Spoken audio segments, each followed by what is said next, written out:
gotta say, this is the toughest crowd because I know almost all of you. You should be able to tell when I'm lying or not, I suppose. But you know, the mark of a good historian is that we can make shit up and you won't know any difference anyway. I took a class on that in college. So today is the first of how many of these, Sandy? 4, 5 history lectures on the MDT. Yeah, where we came from and where we're going, and kind of hopefully some of the more interesting facts in our history that you might be kind of interested in that you can use as trivia at parties over the holidays if you want. So although I don't expect you to do any of that, only I do that kind of stuff, and my wife's always kicking me in the leg and saying, shut up, they don't care. But I like it anyway. But today I'm going to start with really the basic, you know, where Montana's highway system came from. And I'll start today with way back, as far back as we can go, and take it up to the beginnings of the highway department in 1913. And then after that, we'll kind of take different eras in the highway department's history and talk about that a little bit. But so with that, I will get started because I know you're all probably anxious to go to lunch. Audrey, I think this would make a great T-shirt, so you need to talk to Janet about that. So, all right. Again, I'm Jon Axline. I've been the historian for the department since 1990, and currently we're across the street over next to Les Schwab Tire and Planning. So if you have any questions or anything, you come looking for us, that's the place to go. So hopefully we'll get this to work. If it doesn't work, I got Cliff to tell me why the arrows aren't working. Cliff. The arrows aren't working. So, I don't know. No either. Is there a way to do it from this thing? Just use your left one? Left one. All right. All right. Okay, let's see. All right, we're going to start. You've all seen this photo, I assume. As you walked in the room, it's sitting right out there in front. This is probably the most famous of the Native American photos that the Historical Society has, and I don't know how many times it's been reproduced. But I just included it. And this is something you probably already know, is the fact that Montana's current highway system is based on trails that were developed by Native Americans, you know, centuries ago. That they knew the best ways to go, the best ways to get around. And they developed those trails to the point when Lewis and Clark came through here in the summer of 1805 that they were following mostly Indian trails as they made their way across Montana. And if you read the journals, and I'm sure some of you have, that William Clark is always making references to Indian roads as they're making their way across the state. And generally, you know, Lewis and Clark didn't blaze any new trails. I mean, they were following roads that were already there. And those roads eventually became the real basis of today's highway system. And so we'll talk about that a little bit as we go along. This is a Crow Indian woman with a travois. I always liked this because I would have liked to have done this with my kids when they were that little. Just put them in the cage and go on your merry way. Right. Yep, I'm doing it. There we go. There. Well, no, it's got something. All right, there we go. Really, the father of Montana's highway system is this gentleman. Anybody know who it is? That's Lieutenant John Mullen. He was an 1853 graduate of the West Point. He was assigned to the Topographical Corps of Engineers. He came to Montana in 1854 to help with the railroad surveys. That they were at that time looking for routes for a transcontinental railroad across the country, and one of the routes they were looking at was across Montana. And so he was helping the territorial governor of Washington, a man named Isaac Stevens, to determine where those routes could be. But as Mullen crisscrossed through western Montana trying to find this road, that he became enamored of the fact that maybe really what would be more important at this point would be constructing a wagon road instead. And that wagon road would connect Fort Walla Walla on the Columbia River, which was at the head of navigation on the Columbia, with Fort Benton on the upper Missouri, the head of navigation there. He's kind of an interesting guy. He was what they call a monomaniac. He was totally devoted to the subject at hand. If you tried to, discount the fact that, well, Lieutenant Mullen, your road is nothing but a bunch of hooey, that would often set him off. And there are plenty of accounts in the historic record of people that tried to, talk to him, and unless you didn't agree with them, or unless you agreed with them, that he wasn't very good dinner company. Eventually, he left Montana after the Civil War, or during the Civil War, excuse me, and went into business in California, got his law degree, and he got in trouble for land fraud. So he's kind of an interesting man just as far as his career here in Montana goes, but also once he left the state as well. He's also a very good huckster. Maybe that's not quite the right term, but he was able to sell the idea of his wagon road to Congress. And they did give him $100,000 in 1859 to build this road. And they put Mullen in charge of doing it. And so that's a lot of money back in 1859. And he used all of it, and eventually the road cost about twice as much as what they budgeted for. Which, does that sound a little bit familiar for all of us here? But what maybe doesn't sound familiar, and I figure I can say this because I've worked here for a long time, is he did build his road by the deadline that was specified by Congress, but it did go over budget. Mullen was also a firm believer in manifest destiny, that the road was really the precursor of the railroad, and these were both civilizing influences that would tame the wilderness. So the problem with that whole idea is that there's a group of people that usually gets in the way. And anybody know who that is? Well, not environmentalists. They did have kind of primitive environmentalists back then. They were the Indians. The Indians he didn't think a whole lot of. But anyway, going on from there. Okay, he did build a 647-mile road in just over a year, in 1859 and 1860. He built it very quickly. He was trying to make his deadline. He had to be at Fort Benton by August 1st to meet a military contingent that had come up river. He was supposed to escort those soldiers back over the road to the Pacific Northwest. So he was working hard, and he used mostly Indian trails. And so that really kind of minimized the amount of work that he needed to do, except in western Montana. And instead of picking the logical route, which would have been to go down the Clark Fork to about the St. Regis area and then cutting down into the valley there to Missoula, he took the hard way through the St. Regis to Borgia Valley.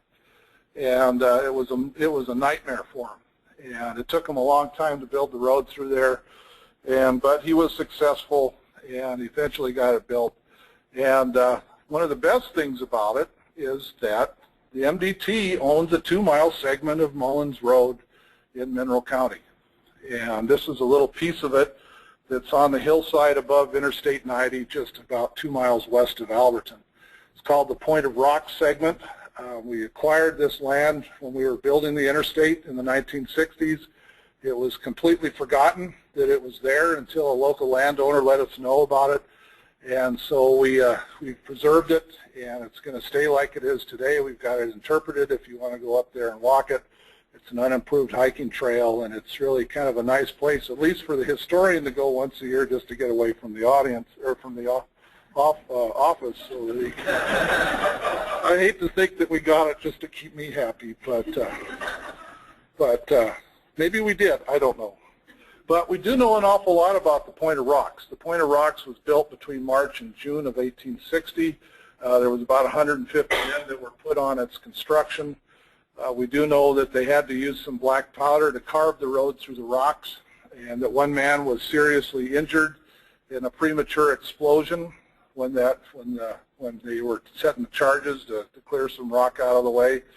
We also know that Mullen lied about this segment of the road in his 1863 report to Congress. He said that, well, this is another view of it. I'm always willing to lead expeditions out there if you ever want to go. What he said was all the rock cuts on this particular section of the road was, and I can't find my notes now, I think he said they were somewhere between 14 and 20 feet wide, which would have made plenty of room for a wagon to get through it. And actually we went out and we measured these rock cuts, and they're average about 7 to 14 feet wide. So he's already kind of, exaggerating for Congress to make the road sound a lot better than it was. This particular section was really hard to get through. It took time, and we've got some fairly good accounts of what it was like. And I'll read you one of those right now. Man and his Randall Hewitt and his uncle, who was a judge that had been posted to territorial Washington, came through here in 1862, just a few months after Mullen had made his final improvements to the road. And he said in his journals, quote, "The road led a very winding zigzag course, rough, rocky, and in places exceedingly steep. The spurs and peaks of the mountains were thrown up in the utmost confusion, and it seemed as though the trail avoided none of them." That's just one of the great quotes he has about it. It's another view of it. So you can kind of see it is kind of narrow. It's just about wide enough for a wagon, and that's it. And maybe a little wide enough so if you're walking next to the wagon, you could do that. Some of the original retaining walls that Mullen had installed in 1860 are still there. This is a little bit of a segment of one of them along the route. It looks a little funny right now because a fire went through this area in 2005, and it really did change the character of the Point of Rocks. Before this, it was in the forest, and now it's pretty much all exposed like it is, like you see in the photographs. Interestingly, because of that, we were able to tell where Mullen had actually made some changes in the alignment. That he did go through after 1860 and improve the route until he left Montana in 1862. And because of the fire, we could actually see where some of those changes were made, where we couldn't see them before because of the trees. This is one of my favorite photographs of the route. 1877, General Sherman came through here on his march to the Pacific Ocean. I was taking a man out there once who was from Atlanta, Georgia, and I was talking about how great it was Sherman had gone through here, and then I had to stop and shut up, because I'm sure somebody from Georgia isn't going to think the same way about Sherman that I did. But Sherman did say it was a very bad road, and he did have enough faith in it, though, even though it was a bad road, to spend federal funds on it in the 1870s to try and improve it. By that time, this route was mostly used as a pack trail. I mean, it was really tough for wagons, and so mule trains used this, not so much wagons. Other parts of the Mullen Road, wagons were fairly common on, and one of those I'll get to here in just a minute. This is one of the original Mullen Rock cuts in 1860. It's just wide enough for a wagon, a military wagon, to get through. This part was bypassed during sometime between 1860 and 62. We found this after the fire, and then plotted it. I think we've GPSed this part of the road in, if nothing else. What Hewitt said in 1862 about things like this was, he said, quote, "The cuts were excuse me, I've got bifocals now. The cuts were barely wide enough for wagons, and it was necessary to drive very slow to avoid a collision with jutting points of rock that, if hit carelessly with slight force, could have tumbled a wagon down hundreds of feet over the frightfully broken cliffs." And in fact, if you stand in this, you're right above the interstate, and you're looking right down on top of the Clark Fork River, so you can kind of get a another view. Some of it's kind of hard to find, but it's there if you know where to look for it. But that's not the only old road in Montana that's fairly interesting. How many of you like roads? I mean, old roads like this. I assume all of you do. You're all engineers for the most part. This is in Bannock. Bannock was discovered, or the gold deposits were discovered on Grasshopper Creek in the summer of 1862. The town of Bannock grew up fairly quickly after that. And it was really the first population center in southwestern Montana. And it became really the hub of a number of roads that led out from there into other places of Montana that were where there have been other gold discoveries. This is Main Street in Bannock. This building here in the center of the photograph was the one that washed out during the flood during the summer. This photo was taken the day before the flood hit. But Bannock really was important as a centralized transportation hub for a while until the gold started to play out, and then it switched to Virginia City and then to Helena. Bannock was the terminus of the road from Utah. And the road, the Montana-Utah road, was really the most important of the frontier highways in Montana. It's also the least glamorous. I mean, there's really nothing along there to really get you very excited about it. Fred, don't fall asleep, please. And and I'll talk a little bit more about that as well. But Bannock is really the beginning of it all. If you go to Bannock today, if you go walk up to the gallows, that's just a little ways up the gulch from the town. That road is the old Bannock to Virginia City route. It's called the Road Agents Trail now, but this is a little piece of what that frontier highway looks like today. And then when you're looking towards the north. And this is really more of what an old wagon road would look like. It doesn't look anything like they looked in the John Wayne Westerns, where they're all nicely graded and graveled and with borrow ditches and the whole works. So this is really pretty much what an old frontier highway will look like in the state. None of them were engineered. Mullan Road was really the only engineered route in the state. So all of these highways just kind of grew on their own, just from use. And if you walk them today, you can really see how they were improved. And I'll show you a photograph of that here in just a second. Road Agents Rock, always include this because everybody likes stories about Henry Plummer's gang of road agents. This is also along the route between Virginia City and Bannock. And then little pieces and parts of the Utah-Montana road are still quite visible. If you look, this is a Beaverhead Rock. And this is the wetland at the top that we just built here a few years ago. And if you look down just below that, you'll see kind of a dirt road there. Can you all see that okay? That's the old Montana-Utah road. And it's pretty much unchanged today. It's been a little bit improved by local landowners, but it follows the old route of that road. Where it curves off there next to the wetland is really the branch line to Helena. And if you kind of look and follow that road up into the corner of the highway, or the slide, excuse me, you can see the route of the old Montana road there. There's also a stage station there called the Point of Rocks Stage Station. I don't know how many Point of Rocks there were in Montana, but there must have been an awful lot at one time. And it was also functioned as a toll road after 1864, and I'll talk about that here in just a second. Here's another view of the Montana-Utah road. And so this is when a photograph we took when we were starting to develop the wetland. So again, you get that sense of what a wagon road really looked like. It's just barely a two-track road. It's just a route that they follow. And a lot of the times, these wagons didn't follow one right after the other, like you see in the Hollywood Westerns. What they did was they spread out, especially where they had the space to do that. You have any idea why they would do that? Dust. Nobody wants to be at the end of the wagon train. So they would spread out over kind of a wide distance sometimes, just so they avoided having to be the last one in line. They were usually pulled, the freight wagons were pulled by oxen. These aren't quite the classic oxen that so I was trying to find a photograph of, but I think it'll do all right. It shows you basically how that whole system worked, usually 3 or 4 spans of oxen like this. The wagons were fairly good size, 7 feet tall, the wheels in some cases. They could carry a tremendous amount of tonnage and freight up north to Montana.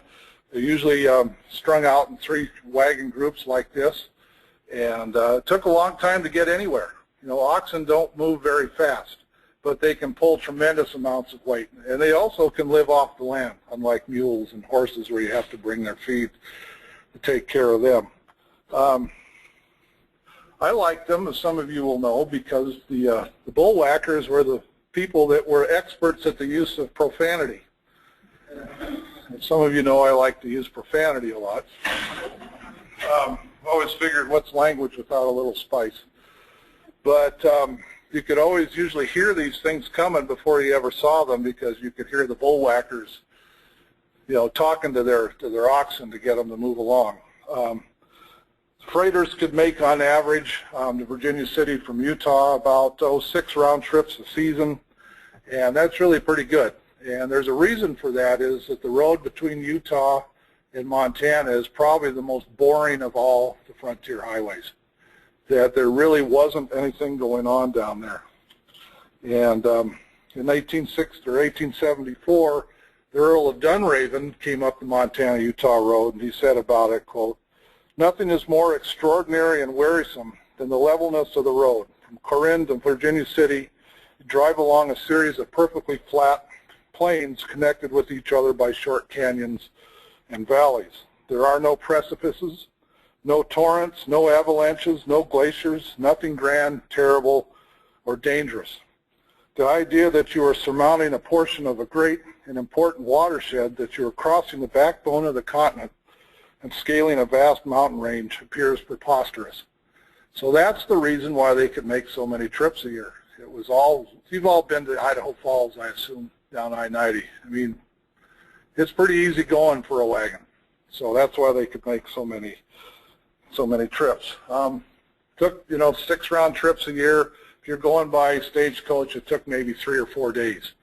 But Stagecoach travel is a whole other thing, and we'll talk about that here in a minute. All right, here's the Point of Rock stage station. These things are usually pretty miserable places to stop. They were usually just places where you changed horses, where you could get a meal. According to the locals, the meals that you got at this place were pretty good, but usually the meals that you got at stage stations were something that probably make you sick. So, and you had to pay for it too. But eventually the destination of all these mule trains and ox trains is going to be Virginia City. It's gold is discovered in Alder Gulch in May 1863. They're celebrating their 150th anniversary this year. And so this really became the important terminus of the Montana-Utah road for a short time. It also became the terminus for another route that is also important in Montana history, and that's the Bozeman Trail. How many of you have heard about the Bozeman Trail before? And what do you hear about it mostly?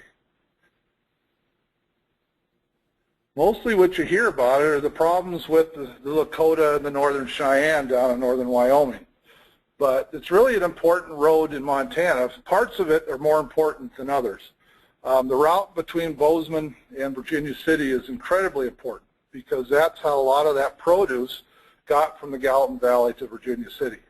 After 1868, the Bozeman Trail had been closed because of the problems with the Indians. So really, you know, you're cut off from any kind of real access to it after you get through the Yellowstone Valley to about the Billings area. This road was blazed in 1863 by John Bozeman and John Jacobs. If you drive down to Bozeman or Billings now on I-90, you can drive right by the site where John Bozeman may or may not have been killed by his companion, Tom Coover. There's a lot of speculation today who actually killed him, whether it was Blackfeet Indians like his companion said it was, or whether it was Tom Coover who shot him because he was fooling around with his wife. So there's all kinds of things in Montana history that sometimes don't make the history books, which is too bad. Now this is a part of the Bozeman Trail that comes into Virginia City from the north. And again, this looks just like the road should look. And it just kind of winds around through the landscape to the north. If you come over Norris Pass or Norris Hill and you look off to the must be the north or the west, excuse me, you can see pieces and parts of the Bozeman Trail on the hillside right next to the modern road. But this is what the Bozeman Trail looks like. And again, the improvements to it are just minimal. You know, just get the rocks off the road and just toss them off to the side. And it's just the same way it had been along the Mullen Road, and also the same way it was done with any other roads from the 1860s as well. So if you go along here today, walk up that route, which is supposedly a county road, that you can see all kinds of improvements that they've made to the road in the 1860s. And if you look back down the other way, you'll see this more modern road, and this modern road follows the route of the Bozeman Trail into Virginia City. And we do have a nice little quote about this. See if I can find it. In 1864, a failed miner decided to leave the territory, and he got to about this point and looked back down on Virginia City, and he said, "On the high ridges, I turned and took a last look at Virginia City and cursed the place in the day I had seen it, all my hopes there being blasted." So, and it makes a nice connection to history when you stand in about the same spot that George Foreman did in 1864 and cursed the fact that he had ever stopped at the place.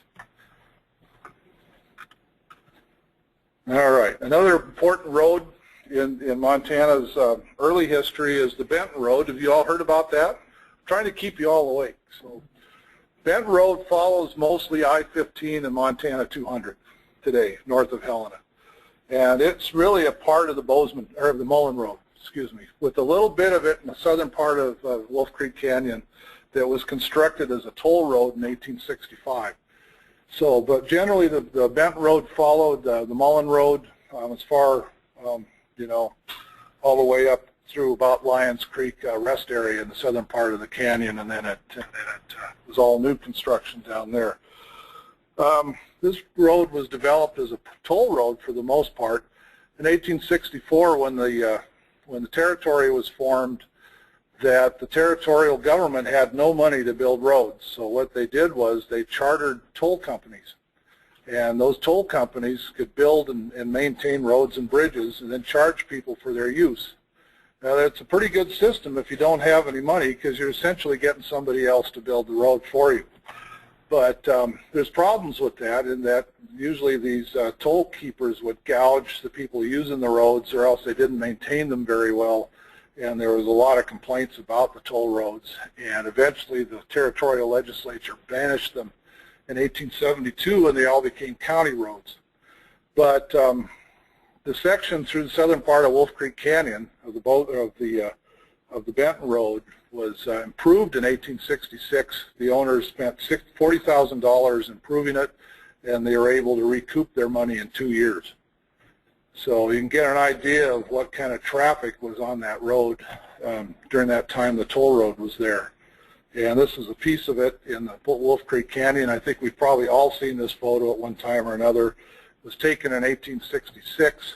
It's of a Diamond R freighting company wagon train. It's a mule train. Mules were usually used to pull wagons if there was something perishable that needed to get to wherever the destination was quickly. Oxen move slowly, but mules move pretty quickly. So these are coming down from Fort Benton, so you can kind of get an idea that it's likely that there's more perishable goods that were involved, and that's why you have the mule train instead of the ox trains. There's another view of it in the Seaven Canyon, just to the south of where Seaven Ranch is, and probably the same wagon train, I suspect, just taken from a different angle. Stagecoaches were also important to the transportation routes of the 1860s, 70s, all the way up to the arrival of the railroads. And I got to tell you that, I got to ask you, how many of you think riding in a stagecoach would have been kind of fun? They were not fun. And the reason being is, if you're an owner of a stagecoach company, you want to get as many people as you possibly can, paying customers, into these stagecoaches. A lot of them had 3 seats. One of the seats down the middle didn't really have a backrest, and you were jammed in there with people you probably didn't know very well. And you also have to remember, this is at a time when personal hygiene isn't as important as it is today. So imagine it in the summertime, if you're on a stagecoach between Virginia City and Helena, or Helena and Fort Benton, and you're jammed in there with miners, and you're some prim and proper woman that's got some guy, sitting right, you're sitting crammed in there like that, that it was really a pretty miserable experience if you were inside the stagecoach itself. Oftentimes you had to deal with drunk drivers. Our traffic safety people would have a heyday with stagecoach drivers. And you had to do this no matter what time of year it was. I mean, if you're there in the summertime, it's hot and it's dusty, it's stifling inside of these things. If it's in the wintertime and 40 degrees below zero, you got to be in there too, and it's just as cold. And that might be just, just a ticket to be jammed in there with a lot of other people. But it's usually not a very good way to go. And when the stagecoaches finally began to disappear after the arrival of the railroad in 1883, you hardly saw anybody that was very sorry to see them go. And it's only because of Hollywood that we kind of think that they might have been kind of an exciting thing. But usually in Montana, they weren't attacked by Indians. There weren't that many of them that were robbed by road agents. It was just kind of an awful way to go. And I hate to say this, Chris, stay awake. I'm awake. Are you? It was the drool, I think, that kind of... No. All right. But another view of a stagecoach in Wolf Creek Canyon. That seems to be the spot where we've got most of the best photographs of them. Unfortunately, this road was occupied by the Montana Central Railroad in 1887, so this particular segment has disappeared. But if you drive through the canyon on the recreation road today, and you look off to the sides, you can still see pieces and parts of this old toll road that passed through Wolf Creek Canyon. Of course, their destination from Fort Benton is to Helena, and Helena really reaches its stride and becomes an important city here in Montana because it's the hub of several different roads. It's where the Mullan Road, Benton Road comes in. It's also where the road to Gallatin Valley goes down. It's a connector between Fort Benton and Virginia City and the mining camps in the southwestern part of the state. It's another road that goes off to Missoula. And so Helena really is important in the 1860s, 70s, and 80s because it's the hub of a transportation network in the southwestern part of the state. And that's one of the reasons why Helena is still here. It became more than just a mining camp, and a lot of that was because of its importance, or strategic place on the road system in Montana. Other routes, I'm going a little fast, so you guys better have lots of questions. And other routes were the road from Colson to Fort Benton. Anybody know where Colson was? People in the Billings district? Colson is about right where, or was right about where the road over, or the bridge over the Yellowstone River crosses, or is located on the way to Lockwood. And there's a nice little city park there that's kind of next to the road, and that's where Colson was located. The Colson actually was a steamboat port on the Yellowstone for a little while. It was a little bit unreliable of a steamboat port, but the town was probably one of the wickedest of all the pre-statehood camps here in Montana. But it was an important place well, it was an important place because there's a lot of trade going on between Colson and the Indians and the cattlemen in that area as well. Eventually, Colson became Billings in the 1880s, and it all but disappeared. But that road between Colson and Fort Benton still exists. How many of you are from Billings? Well, have you ever been on Alkali Creek Road? That's the old Colson to Fort Benton Road, and this is along right along the road there and on Alkali Creek. That haystack was photoshopped in at some point. It wasn't in the original photograph, but it's in that one now. And if you look a little bit off behind the wagons to the where the bluffs are, that's where my parents live today. So this is kind of an interesting, and that's all Billings Heights that's in the background in the photograph. All right. Let's see. And then of course this is one of the toll gates. The toll roads, I wanted to talk a little bit more about them, but unfortunately there's not a whole lot of photographs of them. The toll roads really are the basis of our highways today as well, and they were, they took a lot of heat because they were gouging the customers and not very well maintained, but those roads that those people built became the county roads that eventually became the highways that we're using now.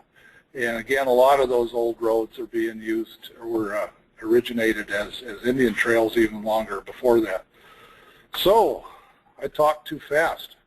Well, I can do one more. And this kind of leads into another lecture. This is the bridge across the Missouri River at Fort Benton.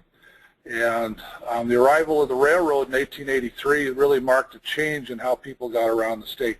Why would you want to go on a stagecoach when you could ride by rail?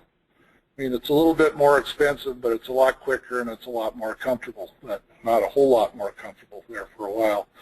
What the railroads also allow is new materials to be brought in for bridging. And this is an example of the first steel bridge that was built here in Montana.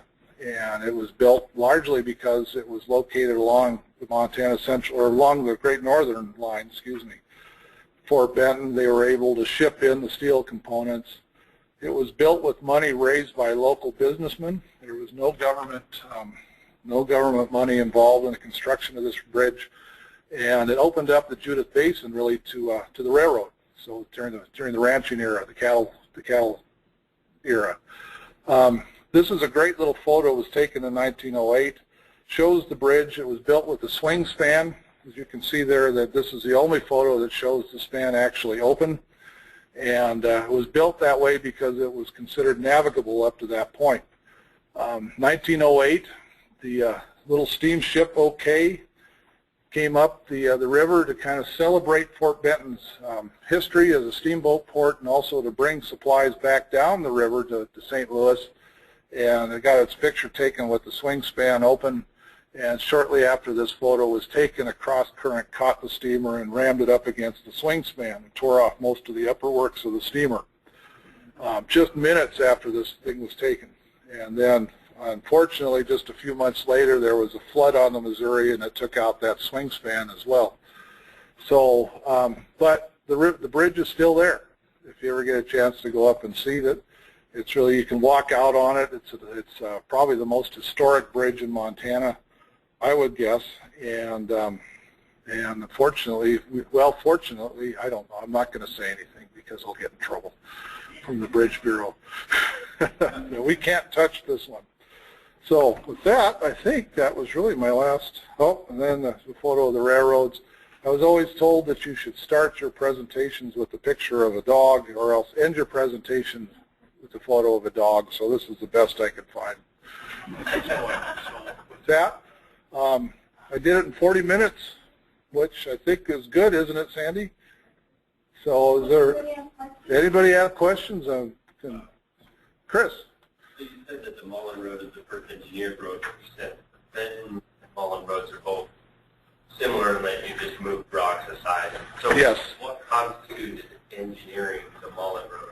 With Route selection of materials, or what? Well, in the case of the Mullen Road, it would really qualify just as the fact it was surveyed, and he tried to find a route that would be navigable for wagons, and which makes it different from pack trains. You know, you can a lot steeper and more rugged terrain, but with the Mullen Road, it's all surveying. And then the engineering part of it, well, that's really the only engineering part of it, to be honest. It's kind of caused some problems. We don't know what the right-of-way width was. Dewey Dave, see back there? I thought I saw Dave Horning. And, yeah, you know, his whole idea was to make it as easy for wagons to get across as possible, which the Bozeman Trail didn't do that. So, Cora. Why did he choose that more difficult route through the... Well, that's one of the big questions, is why he went that way instead of the other way. The other way's got a pretty significant obstacle in the way as well. Many of you very familiar with the area right around, well, I guess it would be to the east of Thompson Falls on Highway 200. We have a project there now that deals with, I don't know what its name is, but we have the Weeksville West project there, and then I don't know the name of the current one, but there's a rock there called Bad Rock that's a pretty tough obstacle to get wagons over, and in fact, I haven't ever heard of any kind of wagons going over it at all. In fact, there's a great account of it, Father DeSmet going over it, walking behind his mule and holding on to the tail of his mule to get to the top. And it was that steep and that windy and not at all very suitable for wagons. But, you know, there was a lot of questions afterwards. Why did he go this way? Why didn't he go that way? It would have been a lot simpler, and ultimately the road might have succeeded if he would have gone the other way and found a route around Bad Rock, I think, because it was the better way. And eventually that's what killed the Mullen Road west of Missoula, was because of the terrain. I mean, the bridges were washing out all the time. There was fallen timber across it on a regular basis, and it was difficult to get over. So, yes, ma'am. The question is just an interesting tidbit.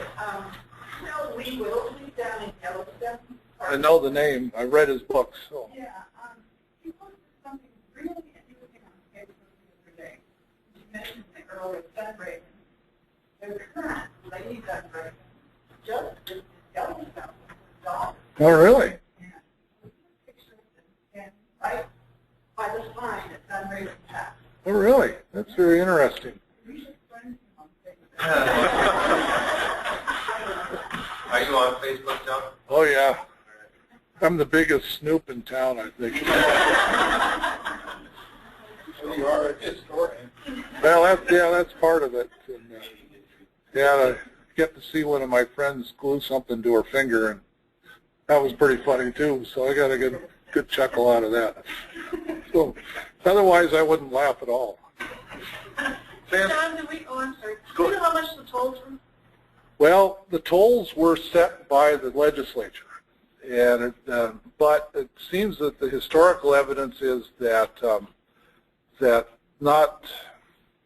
you were supposed to. This is how it worked. You were supposed to maintain the road in a passable condition, and you could charge so much for. I can get you the numbers for that, and you know, you get paid so much for ox teams. You paid so much for horse. If you were on foot, you got to go across for free.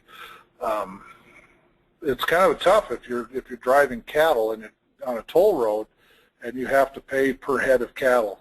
That one of the big complaints of the toll roads was that, well, if we keep going on these roads, then it's really eating into our profits by having to pay these tolls, and that was one of the reasons that the legislature got rid of them. But that didn't necessarily mean they went away. That they turned over ownership of those roads to the counties, and the counties could then do licenses to run toll facilities if they wanted to. So even though, you know, statewide or territorially that they were illegal, that the counties could still do it. And Yankee Jim Toll Road down in the Park County there, just north of Yellowstone Park, is really a good example. That one existed all the way up till into the 20th century. But other problems were that, you know, you get out on a bridge and you can see the creek between your feet when you're standing out on the bridge, which is a little disconcerting. A lot of people tried to get around the tolls by swimming the rivers and creeks and avoiding it, but during the spring runoff, that could be a fatal activity and it was for quite a few people trying to save a few cents. Unless you were on foot, then you could go across for free. I mean, there's also ferries. Quite a few ferries, mostly in southwestern Montana, but most of those eventually got bridges instead. So. We still have the two, though, don't we? Pardon? Do we still have the two ferries? We have 3 up on the upper Missouri still, and they're free ferries that the counties operate. And we're involved in that somehow, but I'm never quite sure how it is. But Sandy. Is there a better time of year to go on the Mullan Trail than another? This time of year is great. You can follow, well, if anybody's interested in walking it, I can tell you how to get there. Send me an email or something, and I'll give you directions. This is a good time of the year to go. It gets kind of hot there in the summer. I don't know if I should tell this story or not. I went up in the spring here a couple of years ago, and I hate ticks. I mean, I really hate ticks. And we were walking that thing, and we were covered with them by the time we got. I mean, I'd never seen anything like it in my life. We were picking them off in the restaurant and flicking them off. And so the spring isn't a good time to go up on this particular segment, but now is a good time of the year to do it. And And it's well worth it. We've got interpretive signs along it, and I think the signs are pretty good. And it's really kind of interesting when you stand at one point on that segment of the Mullan Road that you look out over, 2 railroad grades that were there. You can see where old U.S. Highway 10 was and Interstate 90, and then an old segment of what they called the Yellowstone Trail, which I'll talk about in my next lecture. So you're really standing there looking at a real historic transportation corridor from the vantage point of the Mullan Road, which of course was the first road through there. So it's well worth it. JR. Are there any pieces of Benton Road still intact in your footprint? Of the Mullan Road? The Mullan Road, yeah. Yeah, there's still a lot of it. A lot of the highway today follows the route pretty much. There are some sections of it that are listed on in the National Register, but they're on private land and you can't walk them. We've been trying to put interpretive markers along the route here in Lewis and Clark and Cascade County to show where it went. Yeah, I mean, you can still pretty much drive all along. If you go, how many of you like to drive through Sims and Sun River? Yeah, I love that area. And if you go over the current Sun River Bridge, that's right over the top of the Mullan Ford, so which is right below it. And that road 200 goes right along. You're on the Mullan Road essentially when you do that. We're in a process of trying to GPS the route in, because there's a lot of interest in exactly where the road went. There's a lot of debate about exactly where the road went. And one thing about historians and amateur historians, you get them together and you'll get, however number of people there are, you get that many opinions about it. So we're in the process of trying to do that. And I believe there's an effort to try and do that with the Bozeman Trail as well, which I think is be nice to put it on maps here in our cartography section, wouldn't it, at some point? So we'll put Vicki and Andrea on that at some point. So, any other questions? Cliff? If you want to unmute the people out in the districts and see if anybody has a question out there. Oh, man. That's right, hit unmute all? Yep. So if anybody out in the districts have questions, I'd be more than willing to field those as well. Oh, so anyway, so I hope you come to the next lectures. They get gradually more interesting. Thank you.